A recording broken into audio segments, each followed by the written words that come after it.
Hi மக்களே, so ஒரு குயிக்கான ஈஸியான வெஜ் ஃப்ரைட் ரைஸ் ரெசிபி. இது கிட்ஸ் ஃப்ரெண்ட்லி ரெசிபி, அஜ்னமோட்டோ கிடையாது. ஸோ டெஃபினட்டாக ட்ரை பண்ணுங்கள், உங்கள் கிட்ஸ்க்கு கொடுத்து பாருங்கள், கண்டிப்பாக பிடிக்கும். இது பண்ணுறதுக்கு ஒரு கடாயில் எண்ணெய் ஊற்றிக்கோங்க. எண்ணெய் ஊற்றி எண்ணெய் சூடானதுக்கப்புறம் பொடியாக நறுக்கின பூண்டு, பச்சை மிளகா, கொஞ்சம் கருவேப்பிலை, இது எல்லாத்தையும் நல்லா போட்டு வறுத்துக்கோங்க. பூண்டு ப்ரௌன் நிறம் மாற வரைக்கும் வறுத்துக்கிட்டு அதுக்கப்புறம் தேவையான வெஜிடபிள்ஸ் போட்டுக்கோங்க. நான் இன்றைக்கி cabbage, coloured capsicum, all colour capsicum போட்டிருக்கேன். கேரட் போடல.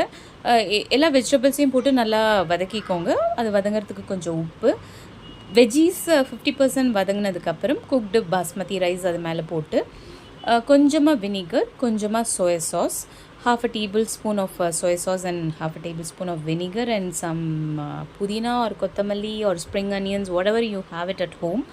அதை போட்டு நல்லா சாட்டே பண்ணி white pepper or black pepper தூவி இறக்குனீங்கன்னா சூப்பரான